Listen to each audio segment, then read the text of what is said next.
Hi, my name's Angie Bauma. I'm a senior land steward at the Grand Traverse Regional Land Conservancy. I'm here today to talk with you about deer overbrowse and the negative impacts that can have on our protected lands.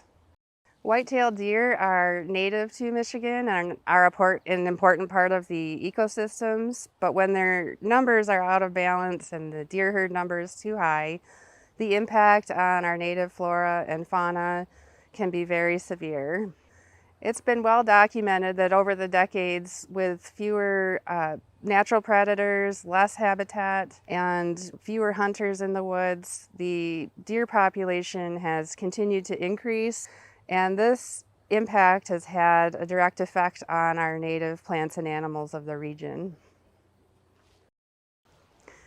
Deer are naturally selective browsers, which means that they prefer to eat the tops of vegetation or the tips, and they don't like to graze right at the bottom of the vegetation.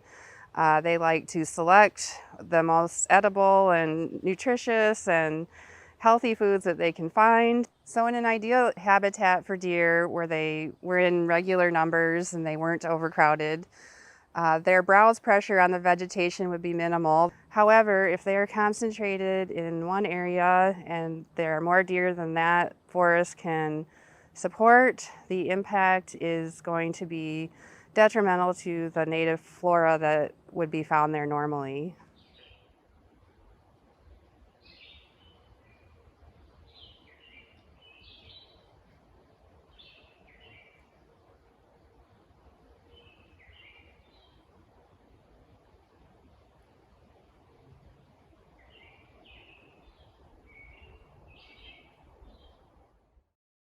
The preference that deer have for certain species like eastern hemlock, sugar maple, red oak, for example, can completely eliminate those species from a forest area, and it can take centuries, if ever, for that habitat to recover.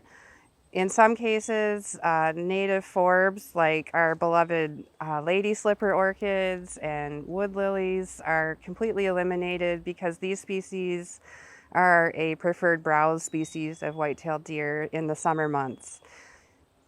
In the winter months, the conifers suffer because they are the only green plant that's available to deer, and also deer bed down in the conifer stands and they forage within those stands.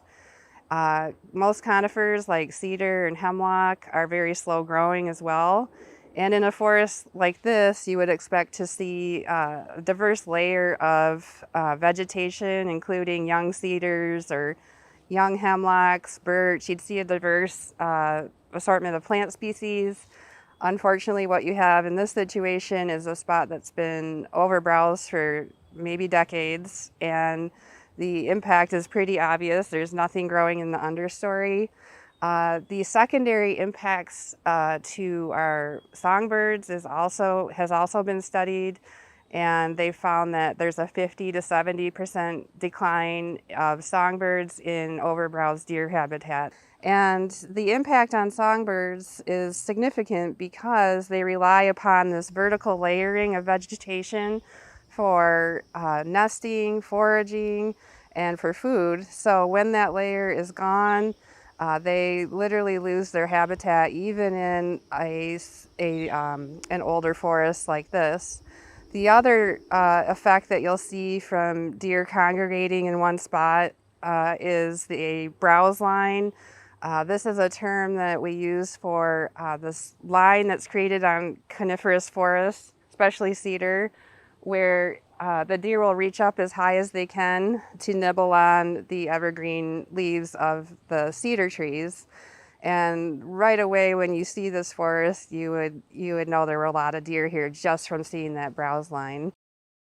Other overpopulation issues with white-tailed deer are that concentrated herds of deer can lead to disease within the deer herd, like chronic wasting disease. Other impacts of overpopulated deer herds are crop damage, auto accidents, and also public health concerns like increased populations of deer ticks, which are their main hosts are white-tailed deer. Whether you're a hiker or a hunter or a farmer or just someone who loves to be out in nature, we all want to have healthy populations of deer for many reasons. So when deer are out of balance, we are grateful that we have hunters who are willing to help us manage these populations, which in turn helps in many ways throughout the ecosystems and helps keep these habitats healthy. Thank you for watching this video, and if you had further questions or wanted more information on any of our nature preserves and the hunting rules, you can check out our website at gtrlc.org. Thanks so much.